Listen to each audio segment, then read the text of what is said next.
Good evening, everybody. We found out today some breaking news about the New York Giants. They fired head coach Brian Daboll in the middle of his fourth season coaching the team, and we haven't even reached two-thirds of the way through the season. This has been a very, very long process for us Giants fans, and I've been an apologist of Brian Daboll's for a very long time, of Daniel Jones as well, but I agree that it is time. The time has come. Many voiced their concerns over Jackson Dart's development and not wanting to sort of tear him and Brian Daboll apart. But I believe Dart is good enough that he doesn't need Brian Daboll to be successful in the NFL. And the relationship between head coach and quarterback, although I do value that, it does not come before the head coach and the team and the organization. But what now? Right? What now? Ding dong.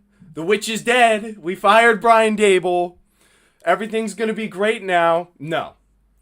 No. Just like when we let go of Daniel Jones, just like before that, when we let go of Saquon Barkley and convinced ourselves that it was a better idea to save the money, right? And spread it out because our general manager, we trusted him to make those decisions with the money and get more out of that 12 million. Right now, 12 million I'm pretty sure is guaranteed to go to Darius Slayton. And Daniel Jones, as much success as he's having right now and as happy as I am for him, he's shown some issues now in this season over the past two games with the turnovers and the fumbles, and it looks the same as when he's on the Giants. It's like that's the Daniel Jones we knew. And now I always said, put him in a better situation, he'd be a lot better. And he is. But the flaws are still there. I think the same way about Brian Daboll. And I think the same thing could happen to the Giants. Because right now, the Giants are heading into Week 11 with interim head coach Mike Kafka, who, just like Brian Daboll with Josh Allen, had Patrick Mahomes as sort of his key. And we're learning that maybe that's not the greatest thing to earn you a coaching gig because you were attached to an all-time great quarterback. Maybe it wasn't you. We have Mike Kafka filling in as interim head coach. We still have defensive coordinator Shane Bowen, who is allegedly the shield for Brian Daboll, keeping him there, so that if you fire Shane Bowen, now the criticism's more on Daboll. Shane Bowen's still there. And most importantly of all, general manager Joe Schoen. Now, with Brian Daboll gone, it's their show for the rest of this season. And if we decide to keep them moving forward. And with Daboll gone, it's the players' show now. Many believe the team stopped playing for Daboll. As much as, I liked him as sort of a motivator. He got me fired up. I liked how he got fired up. And I think he got that out of some of the players, but they gave up. It was pretty clear at this point, especially with Dart going down and Scat already being gone and Neighbors, the team had given up. And now the responsibility's on them to play competitive football for the rest of the season, which may, once again, not be in our best interest. So we're going to find out what else has been the problem in this organization that hasn't been Brian Daboll, because I have a feeling he's going to go somewhere, and just like Daniel Jones, it is a lot less controversial to say Brian Daboll's going to go somewhere else and have success, and I'm telling you, he is going to be an offensive coordinator somewhere, have a great year or two, and then get rehired somewhere else and try again. Gene, what is your reaction to the New York Giants? And by the way, I failed to introduce. I'm so sorry. I got so fired up. I'm so sorry, guys. Yeah, I apologize. This is a huge day, and I let the moment get the best of me. Everyone, let me introduce to you once again, if you haven't met him already, Geno, who is my brother, joining us for the second time on the show. He is also a Giants fan.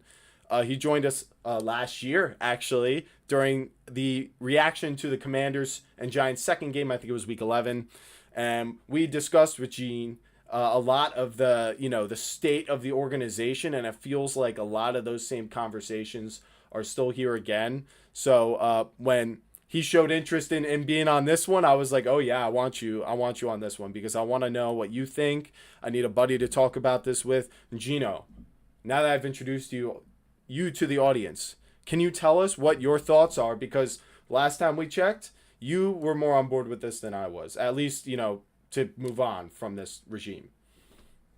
Well, first of all, thanks again, Scooter, for having me back on the pocket. It is truly an honor. I Yes. watch so much Giants content. It's good to get in on the action. And boy, what a topic do we have to talk about today? Yes. Yeah, I gotta say, I was waiting for this moment since probably like after the Saints loss. I was like, when are they gonna fire him? I Yeah. felt it coming, and ultimately, I wanted them to fire both Joe Shane and Brian Daboll at the end of the offseason last season, but Yes. they didn't do that. So we're going into this year. We got a new QB, and now our head coach is fired. Um, how do I feel about it? I gotta say, first of all, I feel for Brian Daboll. I feel like he was given a very tough task trying to coach this team that has been rudderless for so many years now. We have a couple good seasons here and there, and he was part of one of them. Yeah. But ultimately, I feel like he lost the locker room. I feel like there's some bumps along the way earlier on in his tenure that I'll get to in a bit that kind of contributed to this negative atmosphere that was surrounding Brian Daboll. Yeah. But his career started well. Just to go over a couple stats here. Yeah. His Please. first season, 9-7-1, win percentage of 55.9%. His team played overall pretty good. Started off the year hot, I believe 7-2, Hmm. going into the bye, and then finished off. I believe they beat the Colts to clinch Hmm. their playoff win Overcoming some or injuries playoff too. berth. Yep, that's for sure. And then he had a 1-1 playoff record. Got us our first playoff win since I believe our Super Bowl run in Yeah. I 2011. believe you're right. That was a long time coming. Yeah. We're waiting for that win. In amazing Next fashion season. too. Oh yeah, sorry. Yeah, I mean that was I remember watching that game with you. That was a Hmm. great game. That was But that was a peak. That was a catalyst. That was a critical moment in the Giants, in their future, and it seemed like it was very hopeful. It did. oh yeah. Um anyway, next season, they're going in and finishing 6-11, which is just such a down year after making the playoffs the year before. And then they fired Wink Martindale right Right. after that season. Remember they had that thing? Yeah, the That I fighting believe had between a Dable, that was bad for Dable. That was bad for him. that's I wasn't when the happy about negative that. media started with him Yeah. because no one knew what happened. They Yeah. just had a falling out of nowhere, and I think that had a negative effect on his career here. Next season, 2024, we go 3-14. Not a great season. This is when I wanted them fired after this season. It did not happen. We go into this season, we're 2-8 now, and now our coach is fired. Yeah. So, over that span, I feel like there were a lot of injuries that he was dealing with. There is some coaches he had some beef with, but ultimately, my philosophy is when you're the head coach, you oversee all of that. So if there's any failures on the team or your team is experiencing shortcomings, that falls on you. And you have to figure out a way to galvanize your team to get them out of that rut and help them win games and put them in positions to win games. And they were not doing that. Yeah. So ultimately, I think this was a good move. I think it was a little late, but better late than never. And I think we have some good things to look forward to in the future as far as players go.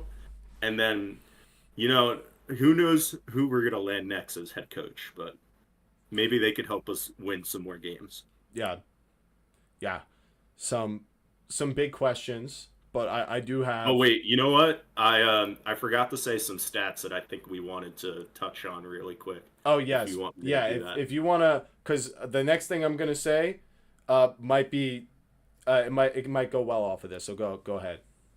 Yeah, so as we stated before, his record as a head coach was 20 wins, 40 losses, and one tie.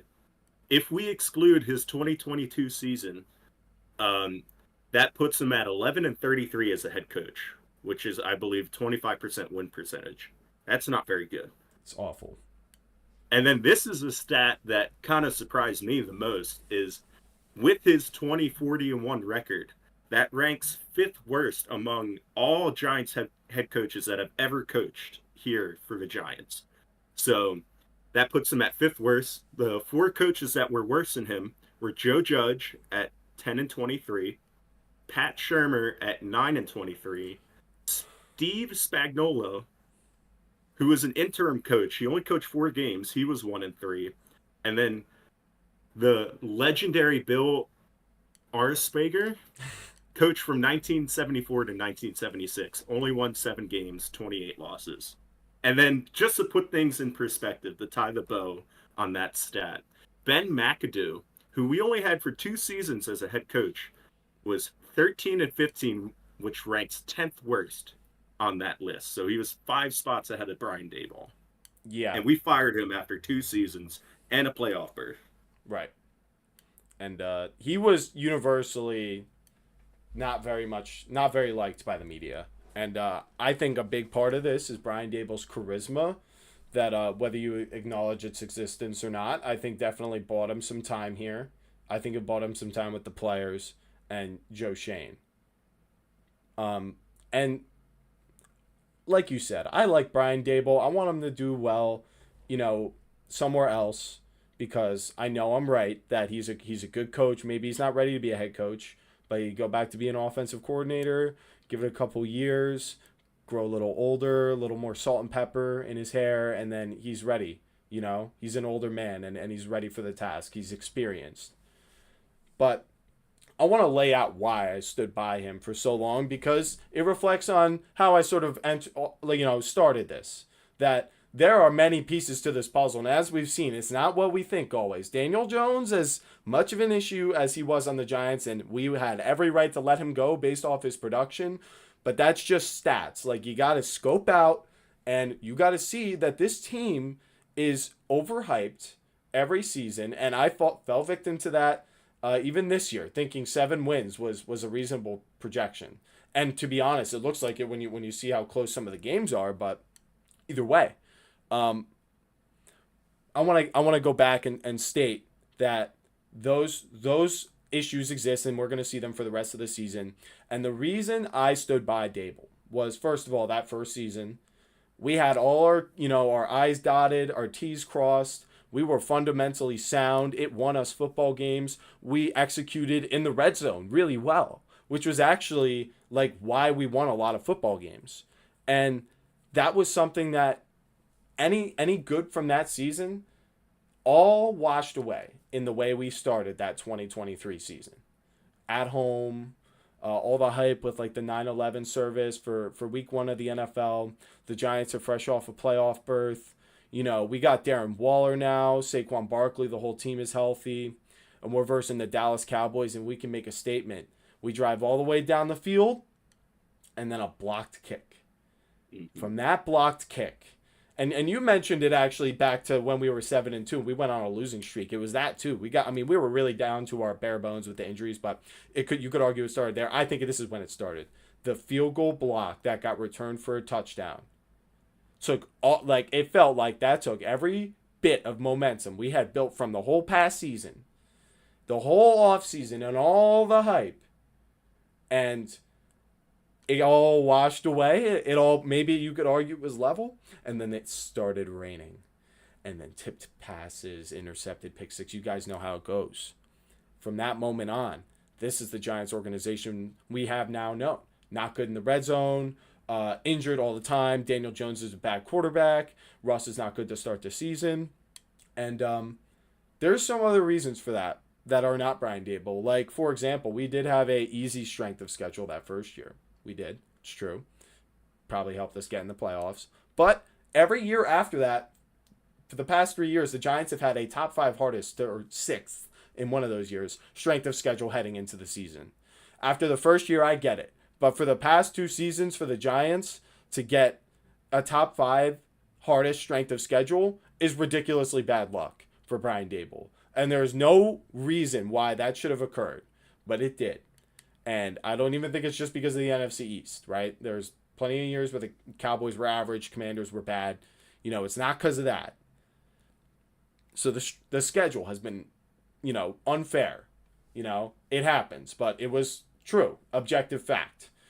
Number two is the injuries. Every year, there was something that went wrong after that 2022 season. And in 2023, when you thought maybe we could get something going, you had Daniel Jones, torn ACL, and the concussion, missing games. He had missed some time, in those early seasons. And then Wan'Dale Robinson in that first year ACL, he was never healthy until it looks like this year, really. Um, and then I would say Andrew Thomas, every season since that first season, missed time, including this season. And when you see now what feels like for the first time since that season, the offensive line playing well. And it kills me that Malik Neighbors tore his ACL, because I have a feeling the Giants would be in a different position and maybe we would not be thinking about firing Brian Daboll. It kills me that Thomas was hurt last year heading into this year. But you know what? These things happen, and you would expect a coach that puts himself in positions to win to figure it out in those situations. It's true. But those injuries, that strength of schedule, and then Daniel Jones, I don't know how much of part of the decision he was for keeping him between him and Schoen. But, it just turned out like the roster, the whole plan to build around him in New York was the wrong idea. And like I said, who knows who that was more of, him or Schoen. So there's some reasons why I stood behind him that I feel like, honestly, the cloud of the New York Giants, what it appears to be, and I hate saying this more than anything, that we drag down whoever's here. Saquon Barkley, Xavier McKinney, Daniel Jones. Everyone thought there was no chance Daniel Jones could be good. He goes to the Colts. They're a good team. They're great now. Good coach, good team. They need a quarterback. They got one. Brian Daboll is going to go to a team that just needs an offensive coordinator, and I think Philadelphia, and it makes me go crazy, the idea of him going there. It really does. I don't want to speak it into existence. So there's some other teams, and we'll talk about that. But yeah, that's honestly most of what I have to say on the sort of defending him sort of stance. It's still all the fundamentals being gone for 3 years is unacceptable. The penalties. The special teams, that falls under him. As much as it falls under Daboll or Schoen for acquiring the kickers, he needs to be aware that, there are these issues. And it needs to be addressed. Special teams. We haven't been able to make field goals consistently since that first season. It's been a huge problem. Big reason we lost a lot of games. Like the Jets in 2023, for example. Another turning point. And it's just... you can't do that for 3 years in a row, and then especially this year when it seems like you got the guy in Dart. Go up like 4 leads that 9 times out of 10 against an average team, you're going to win that game. And that's pretty much who these games were against. Even worse than that, some with the Saints, Cowboys a little better. It is what it is, but it was time. It's like Daniel Jones. It's like, it's just not going to work here. He's a good coach. I think he'll work somewhere else. But thinking he could work here, I think was the root of my delusion when it came to why I was optimistic about him. So that's sort of my full circle kind of thoughts on Brian Daboll. Now Brian Daboll's gone. I know we're going to talk about him a little bit more as the show goes on, but I think it's time for some questions like, what's next for Brian Daboll? I've been talking about how I think, he's going to go somewhere and be successful. What type of team would need a guy like him, to come in and be their offensive coordinator? Now, there's 2 ways that opening could occur. They could fire someone and, want someone much better, or they could lose one, like, say, Clint Kubiak on the Seahawks looks really good. He could become a head coach candidate, and they'll need an offensive coordinator. Not everyone hires in-house. So there's 2 ways those positions could open. And, Gene, I want to know, does any spot in particular pop into your head as an ideal landing spot for Brian Daboll? It's very up in the air in week 10 or week 11. I think his only options as of right now is to go the Robert Saleh route and just be like a consultant or an assistant somewhere. And I think the Bills would take him right now. They seem to be having some offensive troubles, and that's a place where he's familiar with a quarterback that he worked with before.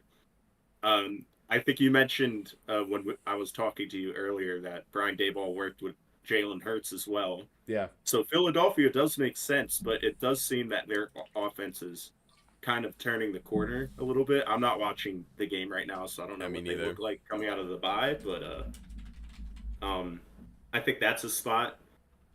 Maybe the Texans. The Texans seem to have some offensive woes, but they have some good pieces on that offense. Maybe he could go there and help that offense succeed. But I think that's his only shot right now is to try and build his resume to get an offensive coordinator position somewhere. And then maybe he could work on being a head coach. But I think like his biggest downfalls as a head coach is that he'll lose you those close games that you're winning, as proof of this season. Right. He comes out of the start of the gate slow. Like the past 3 seasons, we've gotten blown to bits week 1. Yeah. Besides this first season when we upset a Tennessee team that did not see us coming. Right. With a 2-point gutsy call like conversion. Right. You know? Seemed like elite coaching. Like no Dan Campbell. We have Dan Campbell. Like we're great. When we were good is when he had balls. And now it just doesn't seem like he has balls. Like he's just coaching not to lose the game. And that's not how you coach. It's not how you win games in the NFL. Yeah. The competition's too good. So I think before he ever gets considered for a head coaching position, like he's got to build on those blocks and improve on those things and prove it somehow as an offensive coordinator. Help a team win a Super Bowl. So like maybe that's what he's going to go for. Yeah, and it's a bit of an underrated aspect to this. This is a life-changing event for Brian Daboll. Really. He's been this working man's here. got a family. He's got a family. He's been here the past 4 years. This is where he lives. He knows everyone around here. Like, it's like, they're his family, his work family, whatever you'd want to call it. And he's going to feel some type of way about this. I'm not saying he's going to leave with hatred. I don't know what he's going to say or even if he's spoken. But I think he's going to leave, and kind of like when he first got to the Giants, I think there's a chance he got a little complacent after that first season and thought the team was better than they were. And prepared them not as well. I think he's going to come in with that same energy next year, wherever he is, whether he's an offensive coordinator, maybe he lands a head coaching job like Tennessee or something. I mean, I don't know a lot of guys who are going to want to go there besides having Cam Ward, so someone's going to end up with that job. And actually, can I add something too? Go ahead. Because I just said a lot of negative things about Brian Daboll. Yeah. Let me reiterate. I used to love this man. Like, he won Coach of the Year his first year. I thought he was a great offensive mind. The way he changed our offense from 2021 to 2022 was incredible. That's why he won Coach of the Year. And I think he's over Nick Sirianni. Yeah. And the Unstoppable Eagles, it was like, no, what the Giants have done with their roster and Daniel Jones is unbelievable. Brian Daboll is this amazing coach. That was the takeaway. His offensive mind is great, but the other thing I love about him, and maybe this was part of his downfall here, but he wore his heart on the sleeve when he was coaching out there, man. I love that about him. I don't see how the players... He must have done something bad to, get the players to turn on him and to play like this for him. But it's just... how could you hate a coach that loves the game just as much as you do?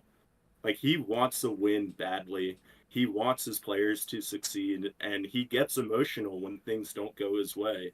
I think that works with some players, and other players it just doesn't.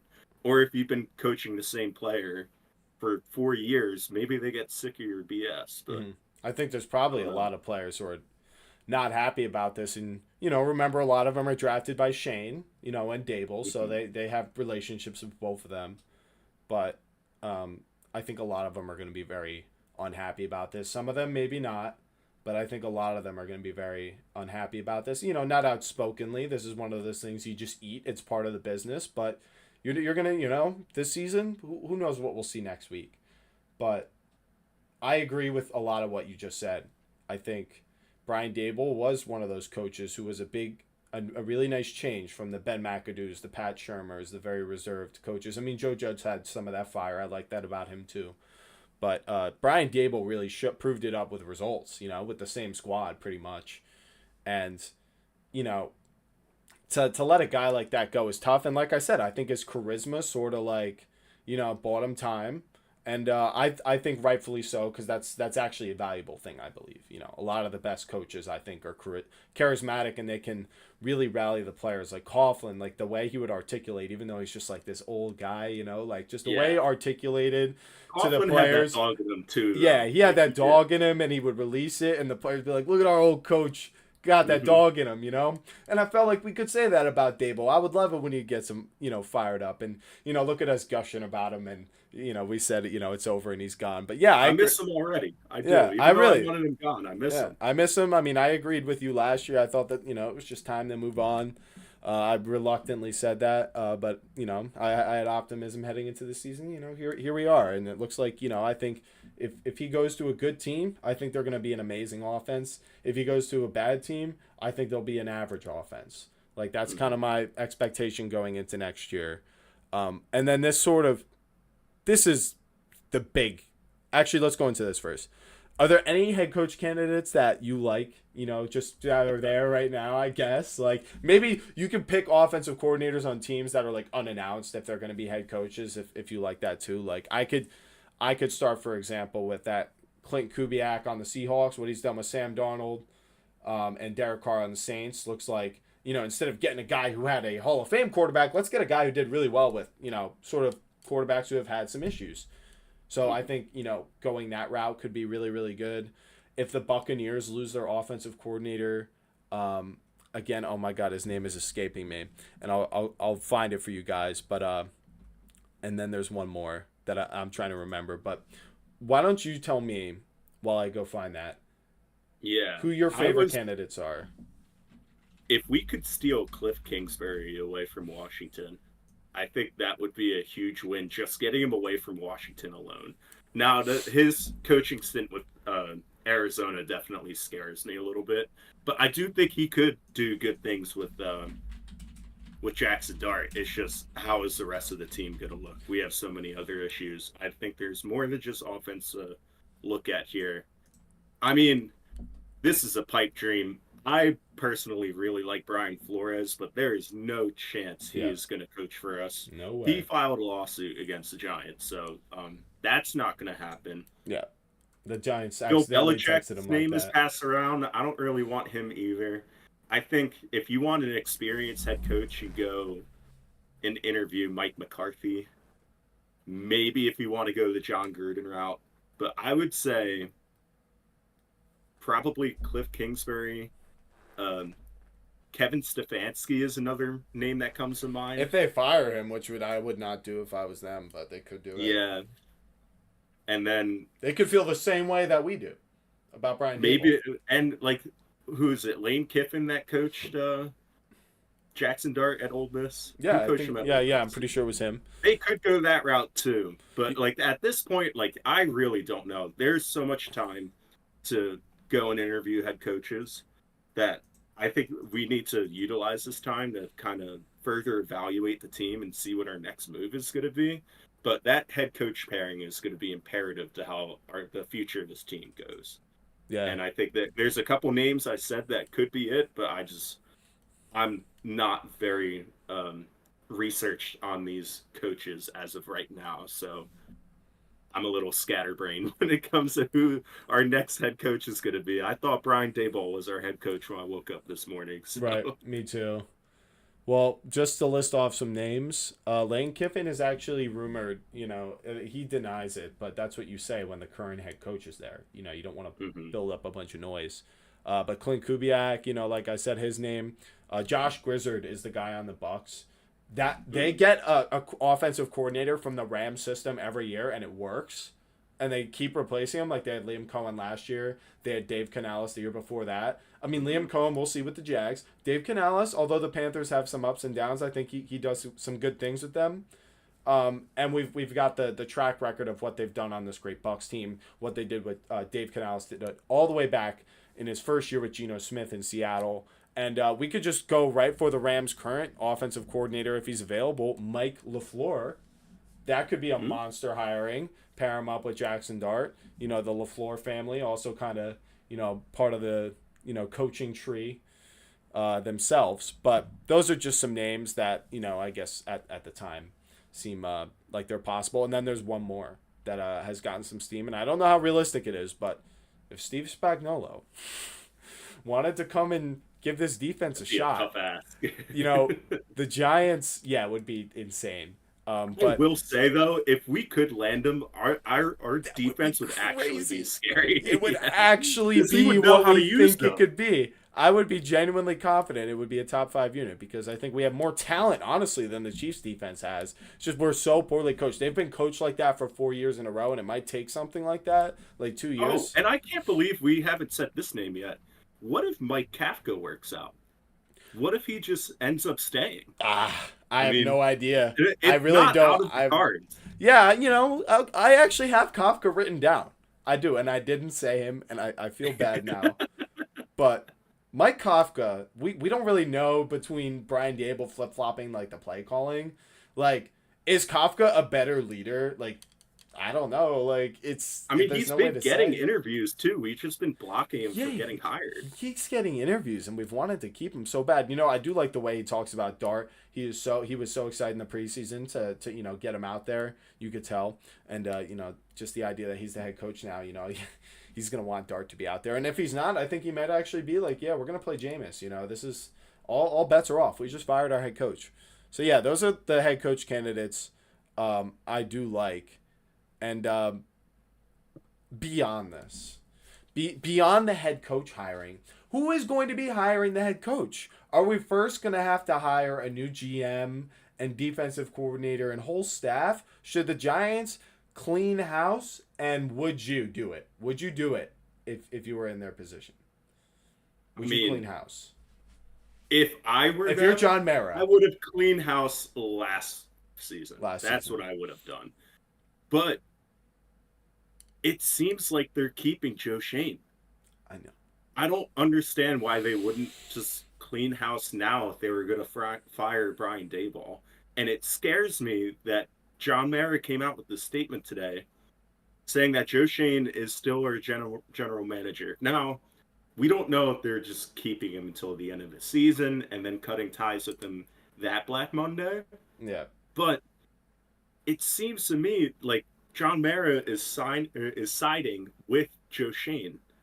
And I don't know how to feel about that because I think Joe Schoen's made just as many mistakes as Brian Daboll has. I agree. And it doesn't seem like he's being held accountable. I think more of his mistakes were early on in his tenure here, and he's done better as of the past couple years in terms of drafting and possibly developing players. But I don't know. There's no proof in the pudding right now. We're still a terrible team. Mm-hmm. So I don't know how you could say that he's done a good job and Brian Daboll's done a bad job.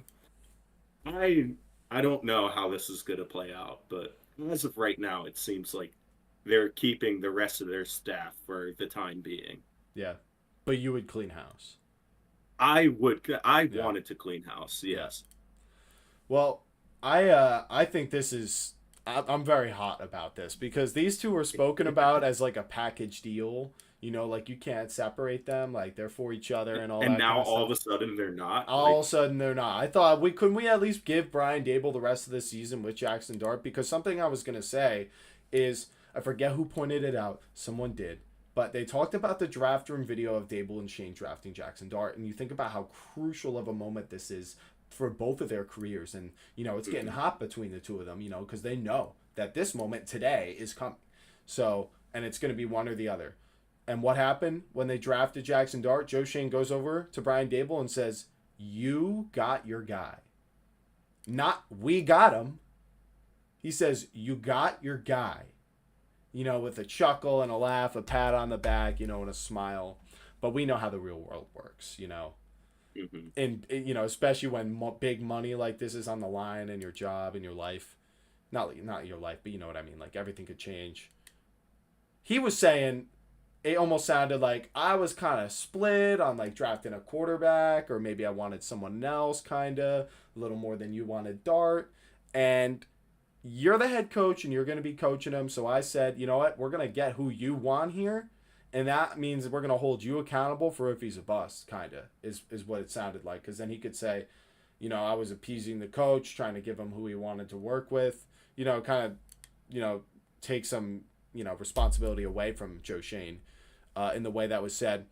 So I want to give Brian Daboll credit for essentially drafting Jackson Dart, having the eye, getting into the mind of the quarterback in the interviews, all that kind of stuff in the film, and seeing what Jackson Dart is, and being like, we have to get him in the first round. It is so worth it, because that would seem like Shane was reluctant to do that. And you talked about the mistakes Joe Schoen had made. I kind of mentioned something that he was kind of like not as responsible for as you think. The mistakes, signing Daniel Jones, extending him, not franchising him. Waiting, 2 years to try to sign Saquon Barkley when we should have just extended him, when nobody else in the NFL was worth that money at the running back position, and now he's with a bargain on the Eagles and they won a Super Bowl. Terrible look.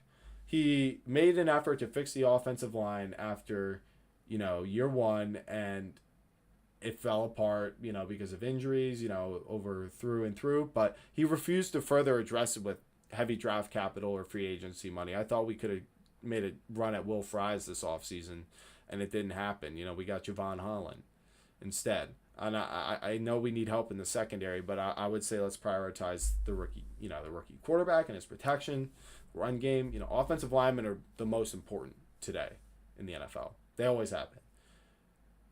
And then, some of the draft classes, and I'm even worried about this for this year, the players are really good their rookie year. A big reason for that, because the Giants are not a great team and they have to start their rookies. So the rookies are productive. That's first of all. But second of all is, you get the film on them after that rookie year and they get figured out that second year. We're seeing that right now with Tyler Nubin. We saw that with Deonte Banks after Martindale left, especially. We saw many, many players over the course of the years, and some of the free agent signings are just okay. The best move he made was for Brian Burns. Clearly that was an awesome move. Mm-hmm. I'm glad he did that. Good move, Joe Schoen. And you did draft Jackson Dart. You did do something about the offensive line. You did draft Malik Neighbors instead of JJ McCarthy. He's done some good things. But that's just the draft. We got to talk about during the season when we don't have a kicker on the roster and stuff like that. That is what it drives me crazy.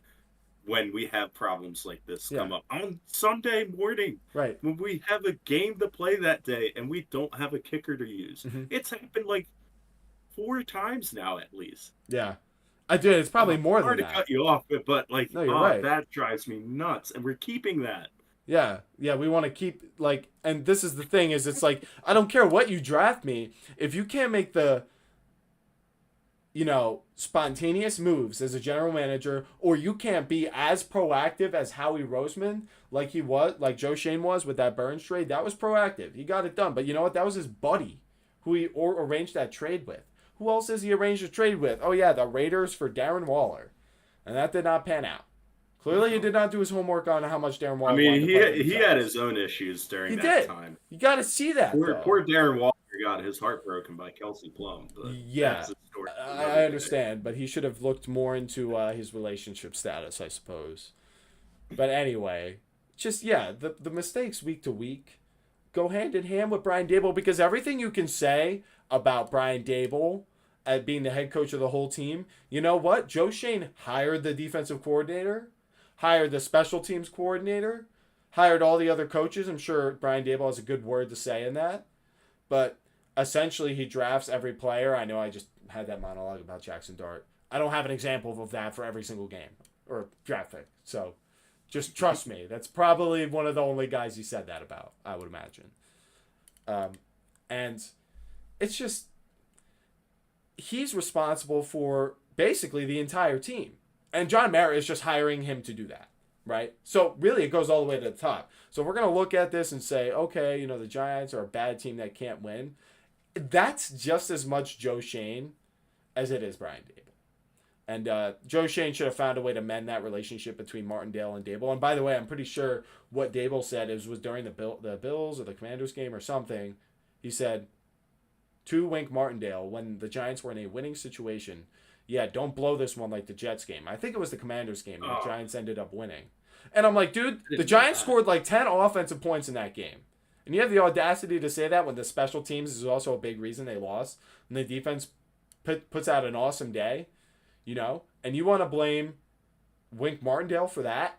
I felt like that was Brian Daboll's biggest mistake of his career in the Mm-hmm. Giants. In those I did Giants. not know he said that, and It could be a that just rumor, but goes I'm to like show you 90% sure he said that. that's why we have Shane Bowen as a DC right now, Right.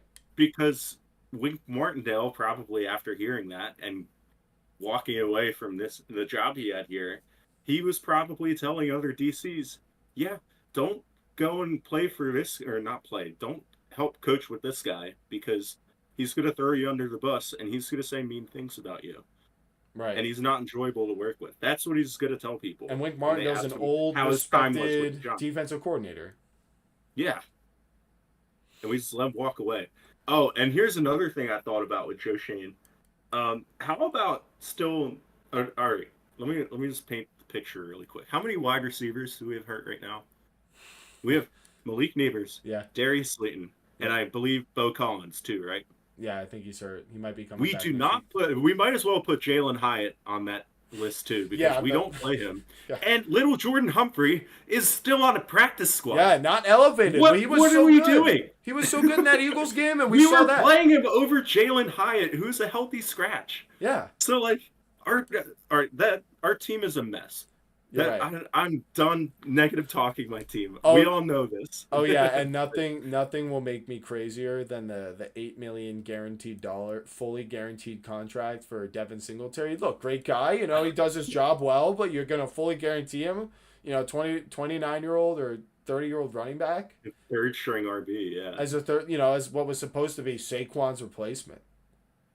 We unironically went into that 2023 season saying we found the real 26. Like that was a joke, but people like that was the state of the franchise. We're like, yeah, we're doing this. This is gonna work. We got like think about it. Of the $20 million you're gonna pay Saquon, or not 20, what was it? Up to like 13 was like the highest deal. I think we offered like 13.5 with incentives or something like that. With the extra $5 million you save as Joe Shane. You know what he does with that money after he signs Devin Singletary, the replacement? He'll sign just some depth guy who's going to do absolutely nothing. Like Chauncey Golston is a talented guy. He doesn't get on the field.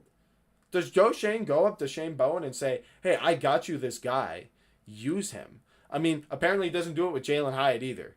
But like, if I would rather have Saquon Barkley and a, Mr. Irrelevant filling that spot instead of someone who's just not going to do anything, because you're top heavy, but you want good players. Like that's why I didn't understand is I was like, okay, the Giants are building after that first season.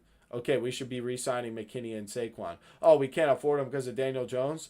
Oh, we got to figure it out. Give him a discount, franchise tag him. No, actually, we're gonna get rid of the two best talents we can re-sign in this free agency period, and we're gonna bet that on our talent depleted roster that we're removing talent from, we can improve it by spreading out the money more, where it already has no concentration of talent. That has been like the core issue with the Giants. You know what? It has been a painful process, and honestly, it's been sort of necessary. Some of the contracts we did need to move on from. I mean, Leonard Williams I really wish we had him right now. As like that 3-tech. Would have been a monster on this defense, but he was too expensive. We did have to get rid of him. So it's like there's some things he's done good, some things he's done bad, but mostly bad, and I don't trust him to hire the next head coach. I would rather it be a new guy. Get me some people from the Rams, please. Just some guys from the Rams. I don't care who they are, but everything they put out works. And I will take whatever GM and head coach they want to send our way. There's only like 3 ways I could see this working out once we get to the end of the season. Either A, we were planning on keeping Joe Shane all along, and he's going to use this time to evaluate the interim head coach, Mike Kafka, and determine whether he's a good fit as our head coach for the future. And maybe he determines that he is, and we just roll with that. B, we let go of Mike Kafka. We cut a bunch of people, assuming Joe Shane's still our GM, and he's going to hire our next head coach.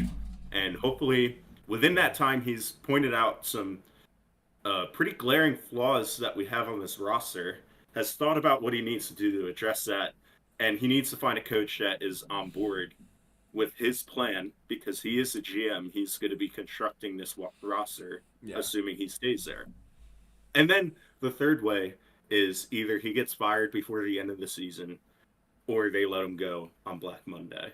That's the only ways I can see this breaking out. That's pretty much every possibility you have there. Mm-hmm. But I think if the Giants are smart, they need to utilize this time that they have without a head coach very wisely, and they need to take a good look at themselves in the mirror and be honest with themselves and figure out what the problems are with this team so that we can have a better team in the future. Because we as fans have suffered through too much to have another 3-14 season or a 6-11 season.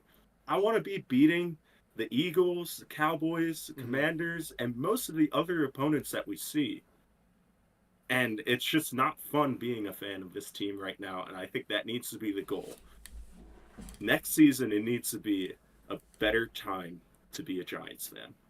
And that's all I hope for this team. Yeah. And I will point out, I did sarcastically say going into the season, if we just lose in more exciting ways, I would be happier with that. Well, it don't know. Feel so good, does it? It doesn't feel so good when Malik Neighbors and Cam Scadaboo having season-ending injuries as part of the drama. That's fair too.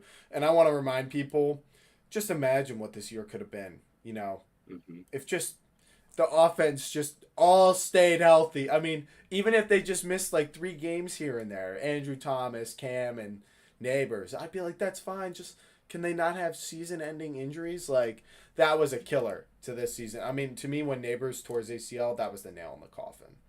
There was no way Brian Daboll could have a good enough season to save his job, and I kind of thought our season was over when that happened. But yeah. So that's pretty much how we feel. Is I don't even know if I answered the question yet. I want a clean house. I want Shane Bowen gone. I want Joe Shane gone. I want to restart. I want to harness this energy that Jackson Dart, Scadaboo, and Neighbors have on this team, which is the best thing this team has going for it. I want to harness that with a new coach that loves them, right? I get Joe Shane drafted them, but before he, becomes a cloud over this team over the next 2 years, if he stays, because everything will start circling around him, he'll be the new boogeyman. We got to get rid of Joe Shane before we're ever going to be good. No, restart.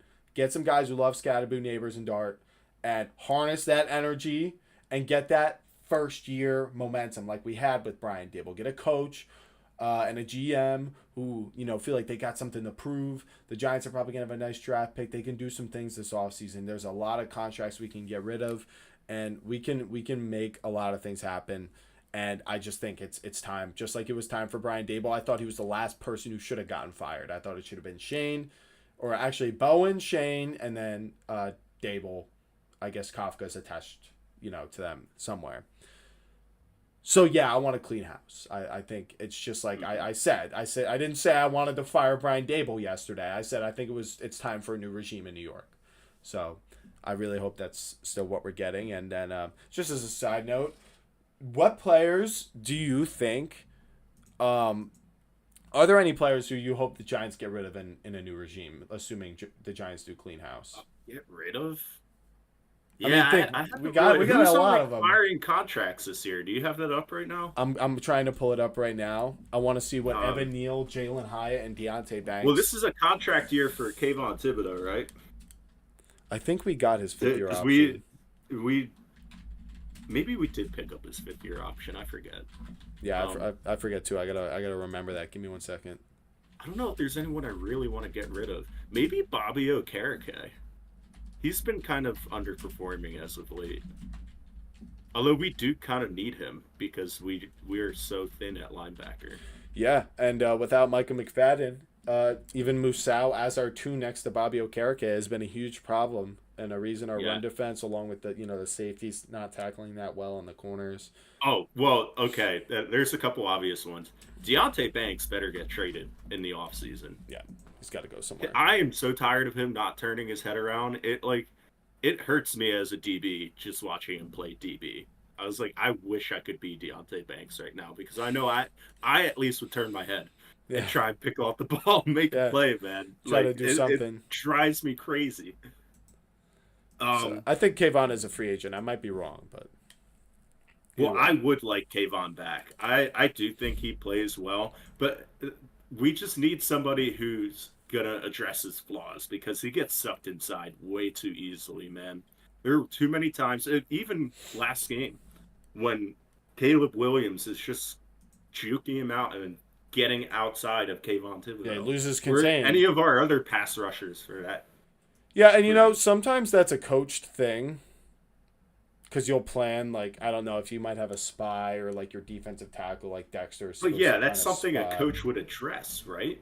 Well, you're expecting the Giants to have a coach that addresses that and then have players that execute it. If the guy behind him who's supposed to, like, maintain the other responsibility, like him stepping up, it would be like Musau, or like Tyler Nubin, who hasn't been able to take a proper pursuit angle this season. Unfortunately, I really liked him, but he's been struggling, and I know what you're talking about, though. I mean, sometimes I'm sure it's not coaching because he likes his moves, and when he goes inside and he misses, then first of all, we don't have another guy coming around over top who's supposed to chase, because we have Dexter double teamed and like no three tech to rush the passer, and our secondary cannot cover that long for someone that escaped the pocket. And it's just like why the Giants inevitably lose games. In the fourth quarter, the pass rush gets tired. Secondary already can't cover. Now they're covering for like 5 seconds every play. And it's just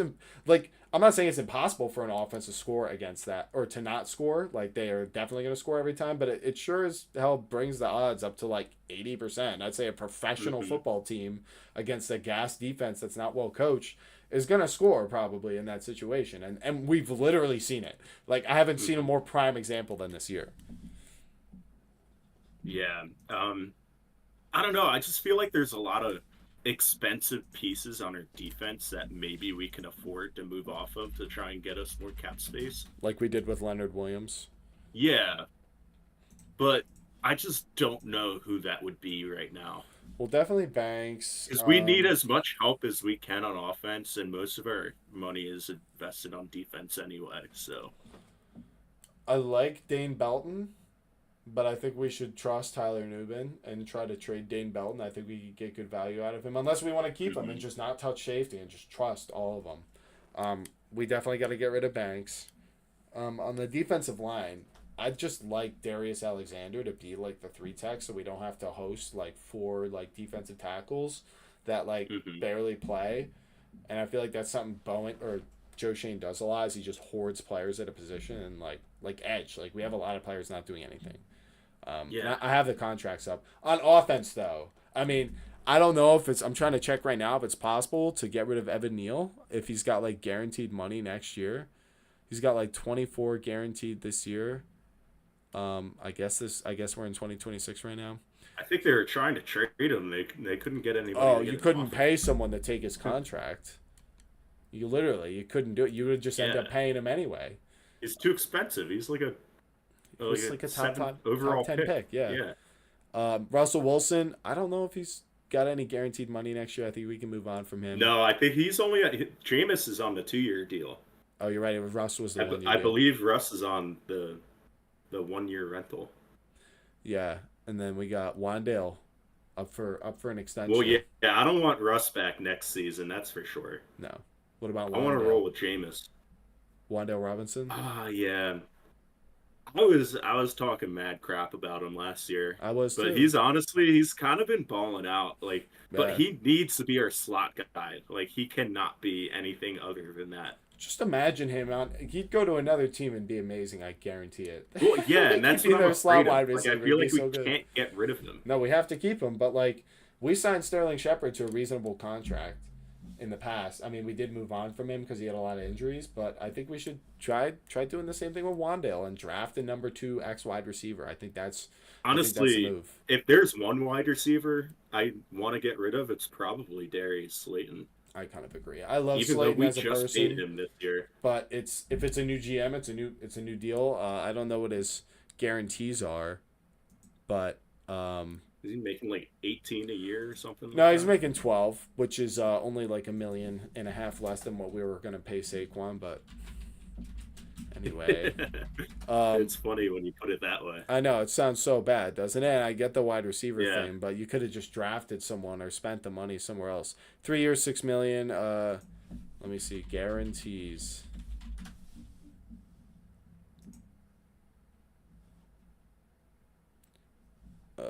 All right, but someone else, Hyatt. Come on now. I mean, Well, yeah, got- I'm just kind of assuming he's Right. not going to be on the team. I mean, we keep assuming that, and then he returns the following year. Well, yeah, his deal's got to be up soon, though, right? His rookie deal. I think so. He's a third round pick, so it should be like now, but I don't know. I think it's at the end of this year. We're probably going to cut him. I think he backloaded Slayton's contract a little bit. He's guaranteed. But honestly, like, I don't think we should be selling too many players to begin with. Like, we have to keep. we Slayton. need to be. Well, yeah, we're gonna need to cut some dead weight, but like, we should be like just getting more bodies in here that can compete. Like, that's also what we need. I feel like there wasn't enough competition as of late. We need offensive linemen.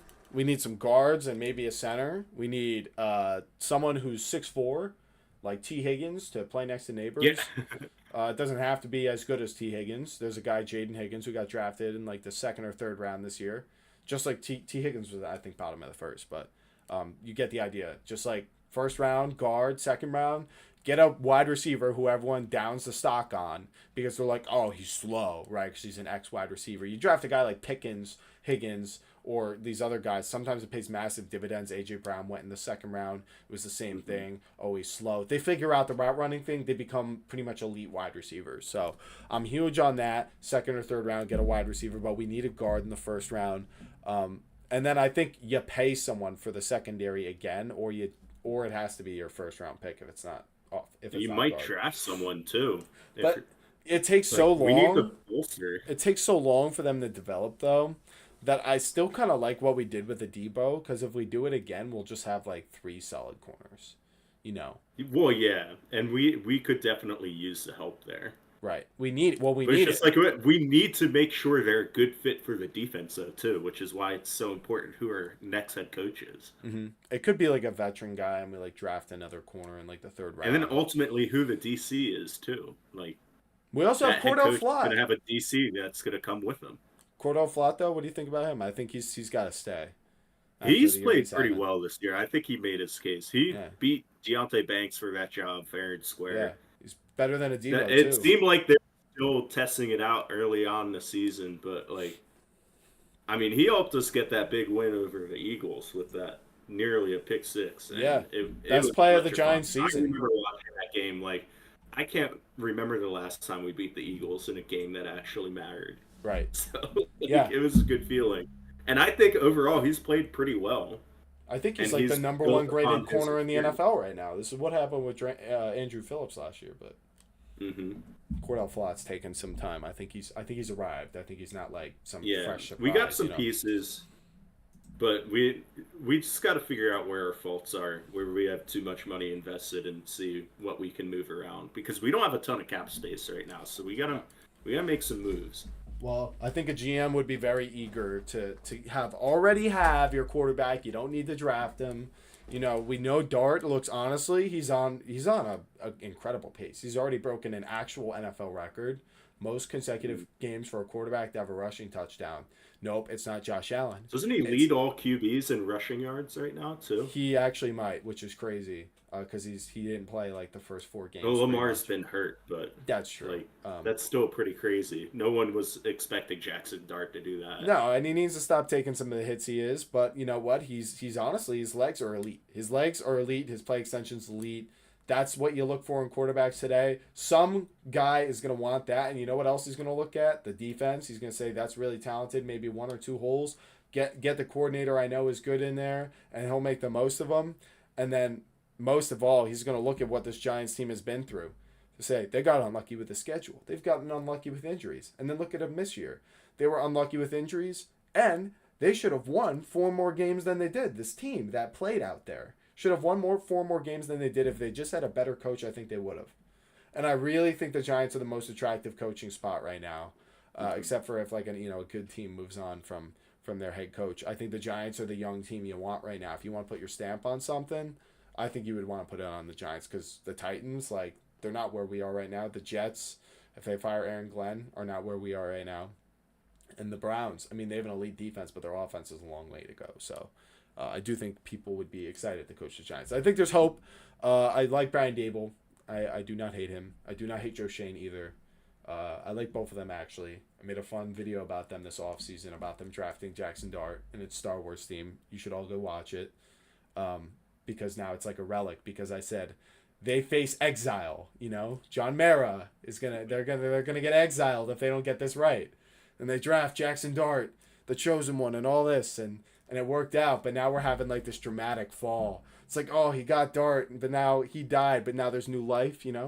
I really like the way this how cinematic this has been, that I've just kind of self-proclaimed that it's like that. But that's the way I see it. If you ever want to know what's going through my head, it's things like that. But I feel like we've said quite a bit. Gene, do you have any kind of closing thoughts on this? Because I feel like those were mine. I like that you were touching on how this is going to be an attractive head coaching job when we begin that search. And I also think, regardless of whether Joe Schoen stays or leaves, there's a pretty good shot we're going to be picking in the top 5 again. Mm-hmm. So that's also going to be attractive, not only for a head coach, but if we let go of Joe Schoen, that's also going to be an attractive thing for a GM to come in. And maybe we're in a spot right now where we can afford to trade out of that spot and get a pretty good haul for somebody who might want a QB or a blue chip skill player, that maybe we can gain some of the picks mm-hmm. back that we use to trade up to get Jackson Dart. I think that would be pretty smart. Yeah, I agree. But other than that, I agree with a lot of what you just said regarding the future of this team. I just want to give a shout out to Daboll. I know times here have been rough as of late, but you did help us win our first playoff game since that legendary 2011 Super Bowl run, and you won Coach of the Year. So for that, I want to give a cheers to Brian Daboll. I still love him. I still wish him well in the league, and I hope he could find a new home somewhere that's not the Eagles, but somewhere where he could do really well and possibly win himself a Super Bowl, because I certainly appreciate what he's done for this organization, for giving it maybe a breath of life. So cheers, Brian Daboll. Sorry to see you go. Cheers. Well said. And I think that's all I got. Hopefully this team could play better. Yeah. Not looking good, though. Not looking good. No, it's not looking great, but, maybe we'll get that little spark. We'll upset a couple more teams this year, I bet. It should look different, I think. Oh, and tune in for The Pocket. Scooter goes live very often. I'm often in the live streams, too. So, not on video, but I'm commenting, asking questions. That's right. Things of that nature. So, give Scooter and The Pocket a like on this video, and subscribe to his channel. I think you have well over 1,000 subscribers as of right now. So, we could continue building that up. Scott's putting in a lot of work here. So, it helps him out a lot, that subscription. Thank you for that, Gene. And, I do appreciate the subscriptions very much. And you were one of the very first and one of the biggest supporters in the chats. And I do notice he let me know during last stream that my microphone was not working properly. So he gave me a shot to address it. So I appreciate those things and all the other comments he leaves, letting me know how he feels. And that's why I always love having him on the show to share his thoughts, because, we talk about this quite a bit, as you can imagine. We kind of already know how the other person feels, and it's nice to just, share that with you guys. This is a huge day for the Giants. You only fire a head coach like once every couple years. If you're even a bad team, you give them a couple of years. This has been 4 years. It's been a long time, like you said. Really appreciate Daboll and what he's done. It's just not going to work here, I don't think, and probably for the best. But I don't want it to be just him who gets blamed. I think it should be everyone. So hope we clean house. Gene, I know you feel the same way, and right on everything we said. Wish him well wherever he goes after this. Yeah. All right, that's all we got. I appreciate you all for watching, And tune in next time for more NFC podcast covering top 10 teams, predictions for the week, and instant reactions. All right. Everyone have a good night, and I'll see you in the next one. Peace.